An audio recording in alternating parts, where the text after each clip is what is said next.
Hello students, in this class we discuss about parabola. In parabola we already completed a theory concept. So let us do some problems in level 2 in our textbook. So parabola. So we are doing the level 2.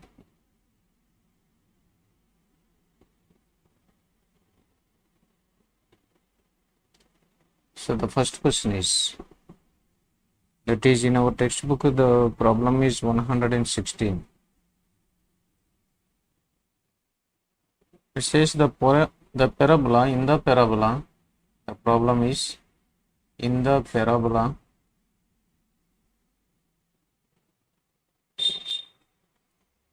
y square minus 2y plus 8x, y square minus 2y plus 8x minus 23 is equal to 0. It is the given parabola. The length of double ordinate at a distance, the length of double ordinate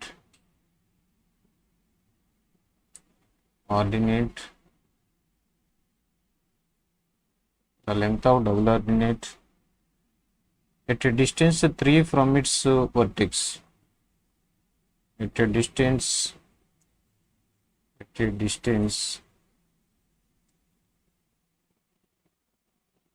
3 from its vertex. The length of double ordinate is 3 from its vertex is. This is the problem. See, this is the given parabola. The length of the double ordinate. We know about double ordinate.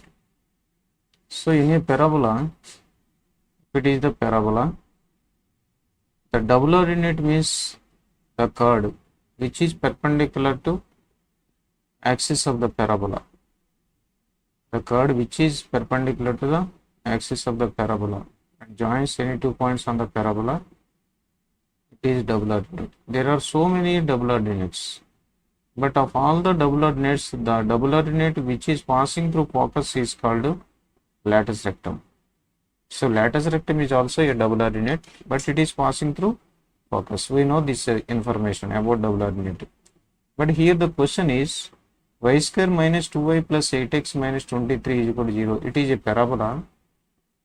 The length of the double ordinate at a distance of 3 from its vertex. Vertex నుంచి 3 units దూరంలో ఉన్నటువంటి length of the double ordinate find out చేయాలి. It is not standard form of the parabola. Y square minus 2y plus 8x. It is shifted parabola. So that we have to find out the vertex. We have to find out its vertex and focus all those things by writing in the form of y square minus 2y plus 1 is equal to minus 8x plus 24. We can write in this manner. Because y minus 1 whole square it is equal to minus 8 into x minus 4. X minus 8 comma 3. X minus 3. So it is in the form of y minus k whole square is equal to 4a into x minus h. Right. What is the vertex? Vertex is, here the vertex is h comma k. Here the vertex is, here the vertex a is equal to h place లో 3 ఉంది కాబట్టి 3 comma k place లో 1 ఉంది. 3 comma 1 అనేది vertex అవుతుంది. దీనికి ఏ place లో ఏముంది, 4a ఈజ్ ఈక్వల్ టు ఎంత ఇక్కడ, 4a is equal to 8. That implies a is equal to 2 అవుతుంది. ఏ వాల్యూ కూడా వచ్చింది. సో ఈ parabola y square is equal to minus 4a తో కంపేర్ చేయాలి. మైనస్ 4ax ఫామ్ లో ఉంది. అంటే it opens towards negative x axis. 3,1 అంటే 0.2, 3,1 ఈ సరౌండింగ్ లో ఉంది. 3,1 అనే పాయింట్ వర్టెక్స్గా ఉంటూ నెగిటివ్ ఎక్స్ యాక్సిస్ సైడ్కి ఓపెన్ అయిన పెరాబోలా అన్నమాట ఇది. అంటే ఇలా ఓపెన్ అయి ఉంది పెరాబోలా. సో దీనికి కావాల్సిన డబుల్ ఆర్డినేట్ కావాలి. డబుల్ ఆర్డినేట్ ఎంత దూరంలో ఉండాలన్నాడు? 3 యూనిట్స్ దూరంలో ఉండాలి. అంటే మనం ప్రిన్సిపల్ యాక్సిస్ డ్రా చేస్తే దీనికి ఇది principal axis of the parabola. ఇది 3,1 పాయింట్ ఏంటంటే 3,1. ఈ వర్టెక్స్, ఇది వర్టెక్స్ 3,1. ఇది నెగిటివ్ ఎక్స్ యాక్సిస్ సైడ్కి ఓపెన్ అయి ఉంది కదా. అంటే ఎక్కడి నుంచి ఈ డిస్టెన్స్ ఎంతైతే ఉందో అది 3 యూనిట్స్ అని చెప్పాడు. 3 యూనిట్స్ డిస్టెన్స్లో డబుల్ ఆర్డినేట్ అంటే ఏంటి? ఇక్కడ 3,1 ఉందంటే వై యాక్సిస్ నుంచి ఇక్కడ ఉన్న దూరం 3 యూనిట్సే కదా. అంటే మనకు కావాల్సిన రిక్వైర్డ్ డబుల్ ఆర్డినేట్ ఏదైతే ఉందో అది వై యాక్సిస్లో పార్ట్. వై యాక్సిస్ని సపోజ్ ఏ బి అనే 2 పాయింట్ల దగ్గర కట్ చేసుకుందంటే ఇది ఈ లెంగ్త్ మనకు కావాల్సిన లెంగ్త్. ఇది length of the double ordinate. So ఈ లెంగ్త్ ఎలా ఫైండ్ అవుట్ చేయాలి అంటే ఈ పాయింట్ ఏని పాయింట్ బికి మధ్యలో ఉన్న డిస్టెన్స్. అంటే ఇది ఆల్రెడీ వై యాక్సిస్ని కట్ చేస్తుంది కాబట్టి x0 పెట్టాలి. ఇందులో x0 సబ్స్టిట్యూట్ చేసి మనకు ఈ ఈక్వేషన్లో అది ఎక్కడైతే మీట్ అవుతుందో ఆ పాయింట్ 2 వస్తాయి. So put x is equal to 0 in the given equation. అప్పుడు ఏమవుతుంది? y minus 0 whole square is equal to అంటే y minus 1 whole square is equal to -8 into x ఏం పెట్టాలి? 0 పెట్టాలి. 0 పెడితే 0 మైనస్ 3 అంటే -3 ఇట్ ఈజ్ ఈక్వల్ 24. అంటే y minus 0 whole square is y minus 1 whole square is equal 24. అంటే y minus 1 is equal to plus are minus √24. 24ని ఎలా రాయొచ్చు? 4 into 6 అని రాయొచ్చు. లేదా 2√6 అవుతుంది. ప్లస్ ఆర్ మైనస్ 2√6 అంటే y is equal to 1 plus 2√6 ఒకటి ఓ పాయింట్, అలాగే y is equal to 1 minus 2√6 ఒకటి, ఈ 2 పాయింట్లు. అంటే ఏ అనే పాయింట్ y యాక్సిస్ మీద పాజిటివ్ సైడ్ ఉంది కాబట్టి ఇదేమో 0,1 మైనస్ 2√6 అవుతుంది. ఈ పైన ఉన్న పాయింట్ ఏమవుతుందంటే 1 ప్లస్ 0,1 ప్లస్ 2√6 అవుతుంది. So length of the Y double ordinate అంటే ఏబి లెంగ్త్ కావాలి. ఏబి లెంగ్త్ ఏమవుతుంది ఈసారి? AB is equal to required diagonal length, required double ordinate AB. AB is equal to 1 plus 2√6 minus 1 minus 2√6 అంటే ఏమవుతుంది? 1 cancel అయిపోతే 2√6 అంటే 4√6. So ఇది length of the double ordinate. Okay,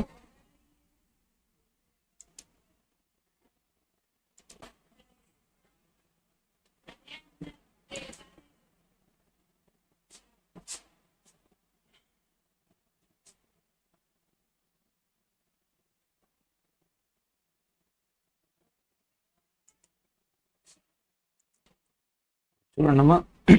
problem number 117. A circle with centre at focus of the parabola. A circle with centre at focus of the parabola touches the directrix, then the point of intersection of circle and the parabola is. Circle కి parabola ఉన్న point of intersection ఎంత? So circle with centre at focus of the parabola, parabola యొక్క focus దగ్గర ఉంది. Parabola ఏం equation ఇచ్చాడంటే y square is equal to 4px, y square is equal to 4px అనే parabola యొక్క ఫోకస్ దగ్గర ఆ సర్కిల్ యొక్క సెంటర్ ఉందంట. అంటే మనం చూస్తే ఇక్కడ ఇందులో జాగ్రత్తగా చూస్తే ఒక పారాబోలా స్టాండర్డ్ ఫామ్లో ఉన్న పారాబోలా కదా ఇది. y square is equal to 4ax కాబట్టి ఈ పారాబోలా షేప్ ఇలా ఉంది. సో ఈ పారాబోలా ఏంటి? y square is equal to 4px అంటే ఏ ప్లేస్లో ఎంత ఉంది? p ఉంది. కాబట్టి ఫోకస్ ఏమవుతుందంటే దీనికి a,0 అనేది ఫోకస్ అవుతుంది. సో ఇప్పుడు ఇది సెంటర్గా ఉన్నటువంటి ఒక సర్కిల్ ఉందంట. దీని యొక్క డైరెక్ట్రిక్స్ ఎంత దూరంలో ఉంటుంది? ఇది డైరెక్ట్రిక్స్. ఇదేంటి equation? x is equal to -a. ఇప్పుడు ఇది సెంటర్గా ఉన్నటువంటి ఒక సర్కిల్, ఎస్ సెంటర్గా ఉన్నటువంటి సర్కిల్ ఈ డైరెక్ట్రిక్స్ని టచ్ చేస్తుందంట. అంటే ఎస్ సెంటర్గా ఉన్న సర్కిల్ చాలా ఉంటాయి, అందులో టచ్ చేసే సర్కిల్ ఏదైతే ఉందో అది మనం డ్రా చేయాలి. ఒక సర్కిల్ దీన్ని టచ్ చేస్తున్నాడు కదా, టచ్ చేసే సర్కిల్ని డ్రా చేయండి. సర్కిల్ డ్రా చేస్తున్నాను. సర్కిల్ ఏం చేస్తుంది, దీన్ని టచ్ చేసుకుంటూ వెళ్తుందన్నమాట.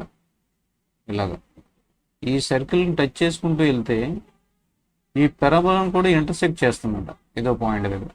ఆ పాయింట్స్ ఆఫ్ ఇంటర్సెక్షన్ ఏంటి అని అడిగాడు. సపోజ్ ఏ అండ్ బి అనే 2 పాయింట్స్ దగ్గర ఇంటర్సెక్ట్ చేస్తే ఆ ఏబి పాయింట్స్ని ఫైండ్ అవుట్ చేయాలి. కాబట్టి మనం చేయాల్సింది ఏంటి అంటే, దీన్ని ఏబి పాయింట్లు ఫైండ్ అవుట్ చేయాలంటే ఇది టచ్ చేస్తుంది కాబట్టి ఇందులో ఉన్న కండిషన్ ద్వారా పీ వాల్యూ ఫైండ్ అవుట్ చేయాలి. సో ఇది x -c. చూడండి, ఈ సర్కిల్ యొక్క centre for the circle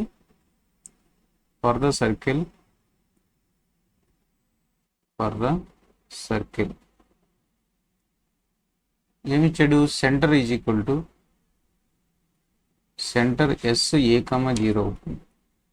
radius ఏమవుతుందంటే ఇక్కడ నుంచి ఇక్కడ ఉన్న డిస్టెన్స్ అది టచ్ చేస్తుంది కాబట్టి రేడియస్కి ఈక్వల్ అవ్వాలి. And radius is equal to ఏమవుతుందంటే radius R is equal to ఆ సర్కిల్కి ఈ డిస్టెన్స్ అవుతుంది. ఈ డిస్టెన్స్ ఎంత అంటే ఇక్కడ నుంచి ఇక్కడ ఉన్నది ఏ, ఇక్కడ నుంచి ఇక్కడ ఉన్నది అంటే 2a. Radius R is equal to 2a అవుతుంది. సో దాన్ని బట్టి ఈక్వేషన్ ఆఫ్ ద సర్కిల్ ఏమవుతుంది, ఈక్వేషన్ ఆఫ్ ద సర్కిల్ చూస్తే equation of the circle is x minus a whole square plus y minus a ప్లేస్లో 4p కదా, ఇది p రాసుకోవాలి. a ప్లేస్లో p రాయాలి. x minus p whole square plus y minus 0 whole square is equal to r square అంటే r ప్లేస్లో ఎంత ఉంది 2p కదా. ఈ డిస్టెన్స్ ఇక్కడ నుంచి ఇక్కడ ఉన్న డిస్టెన్స్ 2p అవుతుంది కాబట్టి 2p అనేది radius. So 2p whole square చేస్తే 4p స్క్వేర్. ఇది ఆ సర్కిల్ యొక్క ఈక్వేషన్. ఈక్వేషన్ ఏం చేస్తుంది, పెరాబోలాని ఇంటర్సెక్ట్ చేస్తుంది. ఈ పాయింట్లు మనకు కావాలి అంటే ఈ సర్కిల్ని పెరాబోలాని సాల్వ్ చేయాలి. ఇప్పుడు దీన్ని సింప్లిఫై చేస్తే మనకు వచ్చే ఈక్వేషన్ ఏమవుతుంది, x² plus p² minus 2px plus y² is equal to 4p² అవుతుంది. ఇప్పుడు మనకి ఇందులో p² plus y² is equal to 4p². But ఇచ్చిన పెరాబోలా ఏంటంటే y² is equal to 4px. So ఈ రెండింటిని సాల్వ్ చేయాలంటే ఏం చేయాలి, ఇందులో y² టర్మ్ తీసుకెళ్ళి ఇందులో సబ్స్టిట్యూట్ చేస్తే yని ఎలిమినేట్ చేసేయచ్చు. కాబట్టి ఫ్రమ్ దీని ఈక్వేషన్ 1 అనుకోండి, దీని ఏమో ఈక్వేషన్ 2 అనుకోండి. ఫ్రమ్ 1,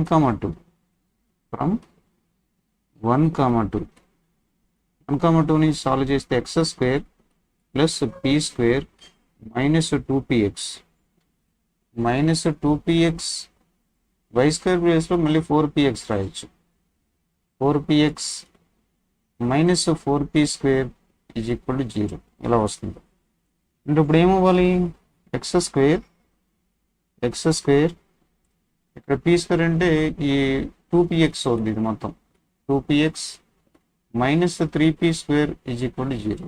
ఇందులోకి వచ్చేది x వాల్యూ 2 వస్తాయి. ఆ x వాల్యూస్ ఏమవుతాయి అంటే ఈ ఏ పాయింట్ యొక్క కోఆర్డినేట్స్ అవుతాయి, x కోఆర్డినేట్స్ అవుతాయి. ఓకే, కాబట్టి మనం ఏం చేస్తాం, ఇప్పుడు దీని రూట్స్ ఫైండ్ అవుట్ చేయాలి. ఇది క్వాడ్రాటిక్ ఇన్ ఎక్స్లో ఉన్న క్వాడ్రాటిక్, పీలో ఉన్న క్వాడ్రాటిక్ కాదు. పీ అనేది ఆల్రెడీ మనకి ఏ వాల్యూ ఉంటుంది. సో ఇన్ టర్మ్స్ ఆఫ్ పీలో ఎక్స్ వాల్యూ ఫైండ్ అవుట్ చేయాలి. కాబట్టి ఎక్స్ ఈజ్ ఈక్వల్ టు ఏమవుతుందంటే మైనస్ బి అంటే minus 2p plus are minus root over b² అంటే 4p² మైనస్ 4ac. 4 ఇంటూ ఏ అంటే 1, c అంటే minus 3p², minus into minus plus అవుతుంది అంటే 4 ఇంటూ 3p² అవుతుంది బై 2 ఇంటూ ఏ ప్లేస్లో 1 రాసుకోవాలి అంటే minus 2p plus are minus ఇక్కడ 12 ఇక్కడ 4 16 root 4p² root p by 2 cancel చేస్తే సరిపోయింది కదా. 2 క్యాన్సిల్ చేస్తే minus p minus 4p by 2 minus 2p minus 4p by 2 అంటే మైనస్ 3p. ఇది ఒక వాల్యూ. సపోజు ప్లస్ తీసుకున్నాం అనుకోండి, 4p మైనస్ 2p అంటే 2p, 2p/2 అంటే p ఈజ్ ఈక్వల్ టు 1 అవుతుంది. x is equal to 4p plus 4p minus 2p, 4p plus 2p/2, p is equal to 1 అవుతుంది. So ఇది alpha value అవుతుంది. అలాగే ఇంకో ఎక్స్ వాల్యూ ఏమవుతుంది, బీటా అనుకున్నాం అనుకోండి, అదేమవుతుంది p వాల్యూ అవుతుంది. ఇప్పుడు బీటా p వచ్చింది, ఆల్ఫా ఏమో మైనస్ 2p వచ్చింది. సో ఈ రెండు కూడా ఎక్స్ కోఆర్డినేట్స్ అవుతాయి, పాయింట్ యొక్క ఎక్స్ కోఆర్డినేట్స్ అవుతాయి. సపోజ్ ఎక్స్ అనేది నెగిటివ్ తీసుకున్నాం అనుకోండి, p అనేది పాజిటివ్ తీసుకున్నాం అనుకోండి, మనకు b ఇది కూడా కావాలి కదా, y కోఆర్డినేట్ కూడా కావాలి కదా, ఎక్స్ పాజిటివ్ డైరెక్షన్లో ఉంది కదా, కాబట్టి p అనేది పాజిటివ్గా మనం కన్సిడర్ చేస్తే p అనేది ఇప్పుడు బీటాని మనం ఎక్స్ వాల్యూగా తీసుకోవాలి. ఎందుకంటే -p ఏమవుతుంది, -3p నెగిటివ్ అయిపోతుంది, కాబట్టి అది వ్యాలిడ్ అవ్వదు. So for p greater than 0 beta అనేది రూట్ అయితే కనుక ఎక్స్ కోఆర్డినేట్ అయితే ఎక్స్ వాల్యూ p కింద మనం కన్సిడర్ చేస్తే, అది రావాలంటే y కోఆర్డినేట్ రావాలంటే y² 4pxలో సబ్స్టిట్యూట్ చేయాలి. అంటే y² ఏమవుతుంది, దాన్ని బట్టి 4p ఇంటూ ఎక్స్ ప్లేస్లో p పెట్టుకుంటాం. ఇప్పుడు ఎంత అవుతుంది, 4p² అవుతుంది. 4p² y అవుతుంది. అంటే y ± 2pగా వస్తుంది. అంటే p తీసుకున్నప్పుడు దానికి వచ్చే కరస్పాండింగ్ పాయింట్ ఏమవుతుంది, +2p. ఫర్ పాయింట్ ఏ అనేది p, 2p ఒకటి, అలాగే b అనే పాయింట్ని p, -2pగా కన్సిడర్ చేయొచ్చు. ఇది దాని యొక్క points of intersection of parabola and circle. అంటే అర్థమైంది కదా కాన్సెప్ట్. సర్కిల్ ఏమని ఇచ్చాడు, ఒక సర్కిల్ ఈ పారాబోలా యొక్క సెంటర్, దాని యొక్క ఫోకస్ సర్కిల్ యొక్క సెంటర్ అండి. ఫోకస్ ఏమొస్తుంది, a, 0 అవుతుంది జనరల్గా, y² 4x అయితే ఇక్కడ p ఉంది కాబట్టి p, 0 అయింది. ఫోకస్ p, 0 అయిపోయింది. అంటే p అనేది సెంటర్ కింద తీసుకోవాలి, రేడియస్ ఏమో 2p తీసుకోవాలి. సర్కిల్ ఈక్వేషన్ రాసి దాన్ని దీన్ని సాల్వ్ చేయాలి. Okay right.